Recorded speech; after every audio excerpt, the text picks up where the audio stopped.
اعوذ باللہ من الشیطان الرجیم بسم اللہ الرحمن الرحیم کذبت قوم لوط المرسلین، قوم لوط نے بھی رسولوں کو چھٹلایا۔ اذ قال لهم اخوهم لوط الا تتقون، جب انہی کی برادری کے ایک فرد لوط نے کہا تھا کیا تم اس سے باز نہ آؤ گے؟ انی لکم رسول امین، میں تمہارا ایک قابل اعتماد رسول ہوں۔ فاتقوا اللہ واطیعون، پس اللہ سے ڈرو اور میری اطاعت کرو۔ وما اسألکم علیہ من اجر ان اجری الا علی رب العالمین، میرا اجر تو سارے جہاں کے پروردگار دے گا۔ یہاں سے حضرت لوط علیہ السلام کا تذکرہ آ رہا ہے ایک پورے رکوع میں۔ لوط علیہ السلام حضرت ابراہیم علیہ السلام کے بھتیجے تھے، اور ملک شام کی بستیاں سدوم اور امورہ کی طرف ان کو نبی اور پیغمبر بنا کر بھیجا گیا تھا۔ اس میں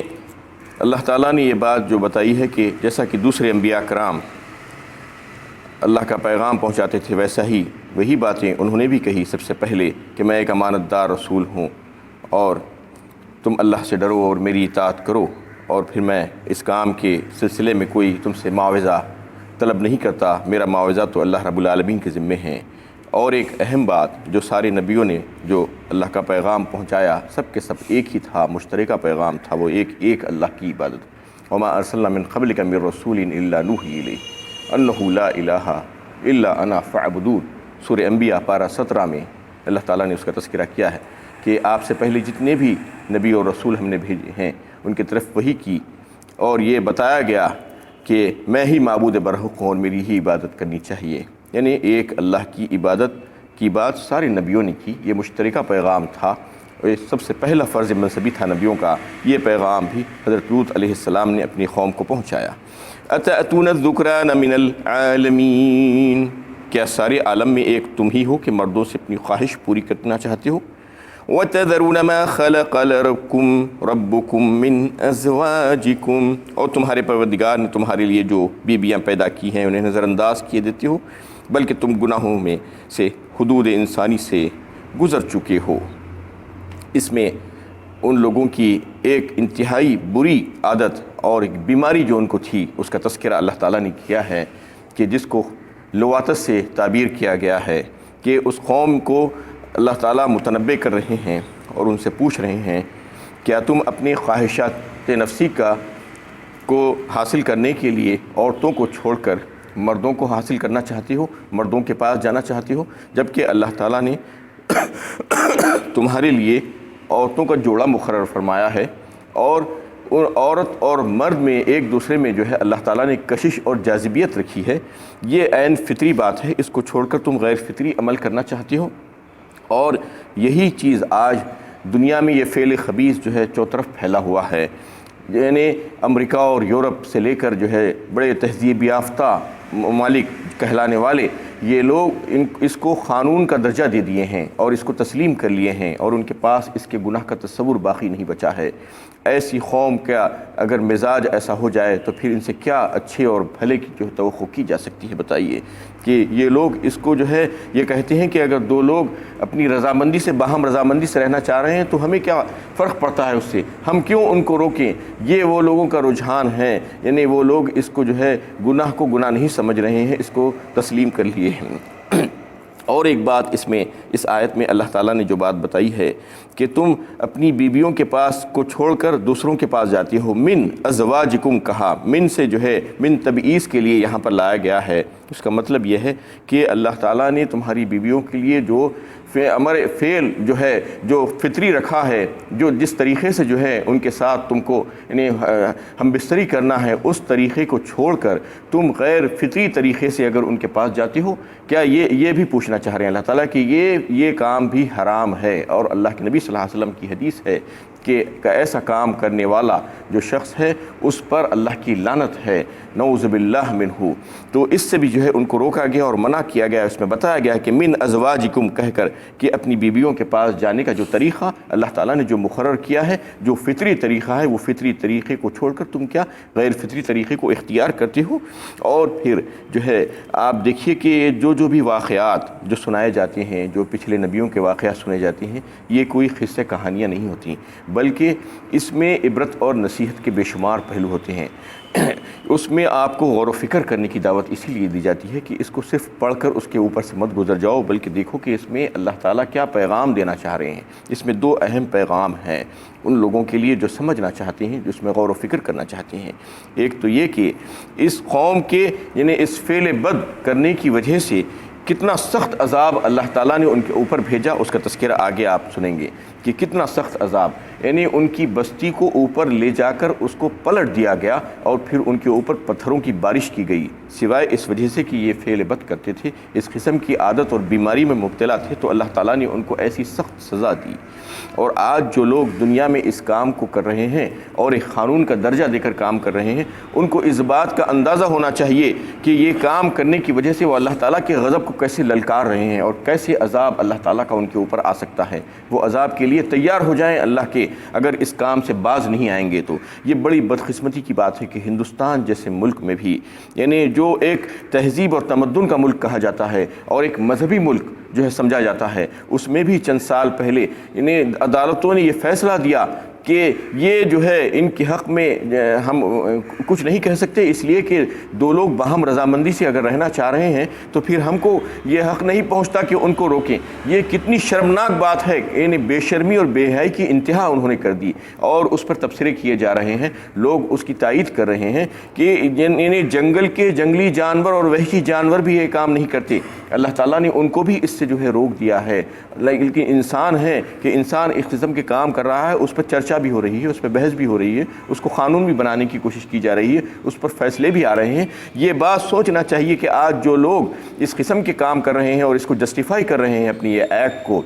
اور فیصلے دے رہے ہیں اور قانون بنانے کی بات کر رہے ہیں، کیا وہ لوگ اپنے ماؤں اور اپنی بہنوں اور بیٹیوں کے لیے بھی ایسا ہی چاہتے ہیں؟ اگر وہ چاہتے ہیں تو پھر یہ قانون بنانے کی کوشش کریں، ورنہ جو ہے اس کو روکنے کی کوشش کرنا چاہیے۔ ہر مسلمان کا یہ فرض ہے، اور جو ہے جو بھی صحیح فطرت والے جو انسان ہیں جو دیگر مذاہب کے، وہ تمام لوگوں کو چاہیے کہ اس پر احتجاج کریں اور اس کو جو ہے فیصلے دینے سے روکیں اور احتجاج کر کر اس کو قانون بنانے سے روکنے کی کوشش کریں اپنی حد تک پوری طور پر۔ اس کی کبھی بھی تائید نہیں کرنا چاہیے اس قسم کے جو انہیں بے حیائی اور بے شرمی کے کام ہیں، اتنے شرمناک کام کہ جو ہے جانور بھی اسے شرما جائیں۔ ایسے کام کرنے سے ہر ایک کو جو ہے منع کیا گیا ہے اور اس سے روکنا چاہیے ہر ایک اپنے اپنے لیول پر۔ تو اس میں اور ایک بات جو بتائی گئی ہے کہ بل انتم قوم عادون، کہا لوط علیہ السلام نے اپنی قوم سے کہ تم جو ہے حدود انسانی سے گزر چکے ہو، یعنی تم حد سے زیادہ آگے بڑھ جانے والی قوم ہو۔ اس کا مطلب کیا ہے؟ تم حق کو چھوڑ کر باطل کو اپناتے ہو، تم جائز کو چھوڑ کر ناجائز کو اپناتے ہو، تم حلال کو چھوڑ کر حرام کو اپنانا چاہتے ہو، اور تم عورتوں سے اپنی شہوت نفس پوری کرنے کے بجائے مردوں کے دبر کو استعمال کر کر اپنی شہوت نفس پوری کرنا چاہتے ہو۔ تمہارا اس کا مطلب یہ ہے کہ تم حد سے گزر چکے ہو، تم انسانی حدود سے جو ہے آگے سے گزر چکے ہو۔ قالوا لئن لم تنتہی یا لوط لتکونن من المخرجین، انہوں نے کہا اے لوط اگر تم اپنی نصیحتوں سے باز نہ آؤ گے تو ہم تمہیں شہر سے نکال باہر کر دیں گے۔ قال انی لعملکم من القالین، لوط نے کہا کہ میں تمہاری ان بدکاریوں سے سخت نفرت کرتا ہوں۔ لوط علیہ السلام جب پیغام اللہ کا پہنچا رہے ہیں، نصیحت کرتے ہیں، تو کہتی ہے قوم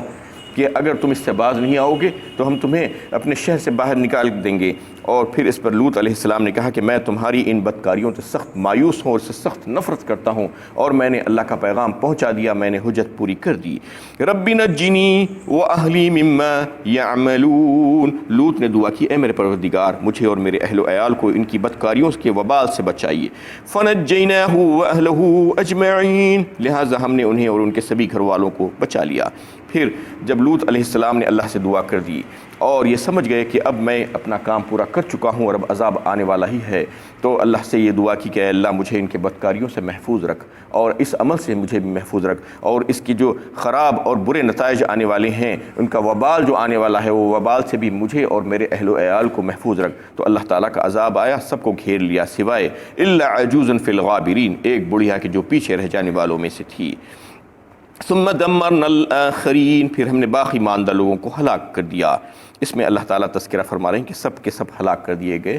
سوائے اس کے انہیں لوط علیہ السلام اور ان کے اہل و عیال کے۔ اس میں جو ہے ایک عورت جو تھی وہ بھی جو ہے ہلاک ہونے والوں میں شامل ہو گئی، جس کو بچایا نہیں گیا۔ الا عجوزا فی الغابرین، ایک بڑھیا کا تذکرہ یہ بتایا جاتا ہے کہ لوط علیہ السلام کی بیوی تھی، یہ دشمنوں کے ساتھ ملی ہوئی تھی، اور لوط علیہ السلام کی باتیں، رازدارانہ باتیں وہ جا کر دشمنوں کے سامنے جو ہے بیان کرتی، اور گھر میں آنے والے مہمانوں کے تعلق سے بھی جو ہے وہ راز باہر جا کر کھولتی۔ اس قسم سے جو ہے وہ اس کی ہمدردیاں قوم کے دشمن لوگوں کے ساتھ تھی، نہ کہ یہ کہ اپنے شوہر کے ساتھ تھی۔ اس طریقے سے وہ جو ہے مجرم تھی، تو اللہ تعالیٰ نے اس کو بھی ہلاک کر دیا۔ یہاں پر یہ بات جو ہے واضح کر دی گئی۔ اور سورہ تحریم پارہ 28 میں جو ہے اللہ تعالیٰ نے جو ہے اس کا تذکرہ کیا کہ 2 نبیوں کی بیویاں جو تھی وہ بغاوت کی اور انہوں نے خیانت کی۔ ضرب اللہ مثلا للذین کفروا امرأۃ نوح وامرأۃ لوط كانتا تحت عبدین من عبادنا صالحین فخانتاہما فلم یغنیا عنہما من اللہ شیئا وقیل ادخلا النار مع الداخلین۔ انہیں ایک مثال دی گئی ہے ان کافروں کے لیے جو نوح علیہ السلام کی بیوی اور لوط علیہ السلام کی بیوی کے تعلق سے۔ ضرب اللہ مثلا للذین کفروا امرأۃ نوح وامرأۃ لوط كانتا تحت عبدین من عبادنا صالحین، وہ دونوں ہمارے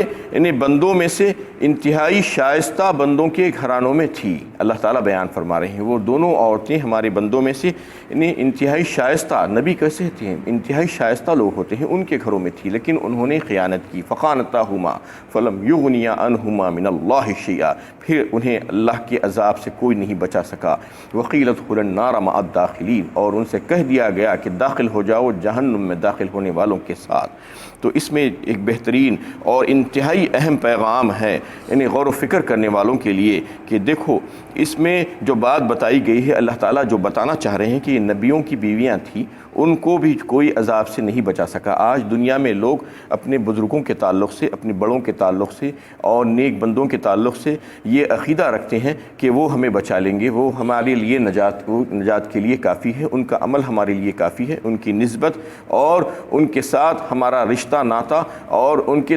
ساتھ تعلقات، یہ سب ہمارے لیے کافی ہو جائیں گے ہماری نجات کے لیے۔ اللہ تعالیٰ یہ بتانا چاہ رہے ہیں کہ نبیوں کا معاملہ یہ ہوا ہے، نبی اللہ تعالیٰ کے انتہائی برگزیدہ اور چنندہ بندے ہوتے ہیں، سلیکٹڈ بندے ہوتے ہیں، اور ان سے زیادہ مخرب ترین بندے کوئی بھی نہیں ہوتے۔ اللہ تعالیٰ یہ دکھلانا چاہ رہے ہیں کہ دیکھو یہ 2 نبیاں تھے میرے انبیاء کرام، اور وہ بھی اپنی بیویوں کو اللہ کے عذاب سے نہیں بچا سکے، اور وہ جہنم میں داخل ہونے والوں میں شامل ہو گئی۔ اور پھر کس کو؟ اپنی بیویوں کو۔ بیوی کون ہوتی ہے؟ ایک انسان کی بیوی جو ہے اس کا زوجہ جو بولتے ہیں، اس کی لائف پارٹنر، اس کے ساتھ 24 گھنٹے رہنے والی، اس کے لیے انسان دنیا میں سب کچھ کرتا ہے، لیکن اللہ تعالیٰ بتانا چاہ رہے ہیں کہ آخرت میں وہ بھی ان کے لیے کچھ نہیں کر سکتا، نبی ہو کر بھی ان کی مدد نہیں کر سکتا۔ تو یہ کتنی بے بسی کی بات ہے۔ اللہ تعالیٰ اس میں دکھلانا چاہ رہے ہیں کہ یہ عقیدہ غلط ہے تم لوگوں کا، کہ یہ سمجھ بیٹھے ہو کہ دوسروں کا عمل تمہاری نجات کے لیے کافی ہو جائے گا، اور دوسروں سے رشتہ داری اور تعلق اور حسب نسب جو لوگ آج فخر کرتے ہیں اور اتراتے ہیں کہ ہمارا تعلق تو ان سے ہے اور ان سے ہے، ہمارا حسب اور نسب جو ہے ان سے جا کر جڑتا ہے، تو یہ دکھلانا چاہ رہے ہیں کہ ایمان اور عمل صالح کی پنجی کے بغیر کوئی حسب نسب چلنے والا نہیں ہے، اور کوئی رشتہ ناتا چلنے والا نہیں ہے، کوئی تعلق چلنے والا نہیں ہے، چاہے کتنا قریب ترین تعلق آپ کسی سے ہو، اور نہ صرف کسی سے بلکہ جو ہے نبیوں سے تعلق رکھنے والے لوگ بھی جو ہے اللہ کے عذاب سے نہیں بچ سکے۔ اس لیے جو ہے تنبیہ کی گئی ہے اس میں کہ دیکھو سدھر جاؤ، ابھی وقت ہے، اپنی اصلاح کر لو، دوسروں کے عمل پر تکیہ کر کے بھروسہ کر کے مت بیٹھو، یہ چلنے والا نہیں ہے اور یہ اللہ کے پاس قابل قبول نہیں ہے۔ تمہارا اپنا عمل جو ہے اللہ کے پاس جانا ہوگا، تمہاری ایمان اور عمل صالح جو ہے اسی دیکھا جائے گا، دوسروں کے عمل سے جو ہے کسی کو واسطہ نہیں ہوگا۔ تو یہ عقائد میں جو گڑبڑ ہے، یہ عقیدے کو درست کرنے کی بات کہی جا رہی ہے، کیونکہ عقیدے میں اگر فساد ہوتا ہے تو سارا عمل بیکار ہو جاتا ہے، ساری عبادتیں، زندگی بھر کی عبادتیں رائگاں ہو جاتی ہیں۔ آج عقیدے میں فساد ہے لوگوں کے، عقیدے میں فساد رکھ کے جو ہے دن بھر عبادت کیجیے، آپ زندگی بھر عبادت کیجیے، کوئی فائدہ ہونے والا نہیں۔ پہلے عقیدہ درست ہونا اور یہ سمجھ لینا چاہیے کہ میرا عمل میرے لیے کافی ہوگا، دوسرے کے عمل میرے لیے کافی نہیں ہوگا، اور دوسرے سے رشتہ داری اور تعلق اور نسبت اور جو ہے ان کے ساتھ معاملات جو ہے وہ میرے کام نہیں آ سکتے، میرا عمل میرے ساتھ رہے گا اور میرے کام آئے گا۔ اور پھر اس میں اللہ تعالیٰ نے بتا دیا کہ ان کے اوپر اللہ تعالیٰ نے کیسا عذاب بھیجا، وَأَمْطَرْنَا عَلَيْهِمْ مَطَرًا فَسَاءَ مَطَرُ الْمُنذَرِينَ، اور ہم نے ان پر ایک بڑی ہی سخت طوفانی بارش، پتھروں کی برسائی، کیا ہی بری بارش تھی عذاب الہی سے ڈرائے جانے والوں کے لیے۔ فلما جاء امرنا جعلنا عاليها سافلها وامطرنا عليها حجارة من سجيل منضود مسومة عند ربك وما هي من الظالمين ببعيد۔ سورہ ہود پارہ 12 میں اللہ تعالیٰ نے اس کا تذکرہ کیا کہ جب ہمارا حکم آیا عذاب کا تو ہم نے اس بستی کو الٹ دیا، نیچے کا اوپر اور اوپر کا نیچے کر دیا، اور پتھروں کی بارش ان کے اوپر کر دی، اور وہ نشان زدہ تھے اپنے رب کے پاس سے، مسومة عند ربك، اور جو ہے اس طریقے سے اللہ تعالیٰ نے عذاب بھیجا۔ اس میں نشانی ہے ان فی ذلک لآیہ وما کان اکثرهم مؤمنین، بے شک اس واقعے میں بڑی عبرت ہے مگر پھر بھی ان کی اکثریت ایمان نہیں لائی۔ اس میں اللہ تعالیٰ یہ دکھلا دینا چاہ رہے ہیں کہ یہ دو عبرت کے اور نصیحت کے پہلو اس میں تھے کہ اس قسم کا کام کرنے والوں کے اوپر اللہ تعالیٰ نے کیسے عذاب کا کوڑا برسایا، اور پھر دوسری نصیحت یہ تھی کہ نبیوں کی بیویاں ہونے کے باوجود بھی وہ اپنے آپ کو عذاب سے نہیں بچا سکی، اور ان کے شوہر بھی جو ہے اللہ کے مخرب ترین بندے ہونے کے باوجود بھی اپنی بیویوں کو جو ہے اللہ کے عذاب سے نہیں بچا سکی، اللہ کا عذاب روک نہیں پائے۔ یہ جو ہے یہ عقیدہ جو ہے باطل ہے، اور اس عقیدے کو دل سے نکال دینا چاہیے اور اپنے عمل اور ایمان کی فکر کرنا چاہیے ہر انسان کو۔ وَإِنَّ رَبَّكَ لَهُوَ الْعَزِيزُ الرَّحِيمُ، بے شک آپ کا پروردگار بڑا ہی زبردست، صاحب قدرت، اہل ایمان پر بڑا ہی شفیق اور مہربان ہیں۔ وآخر دعوانا الحمد للہ رب العالمین۔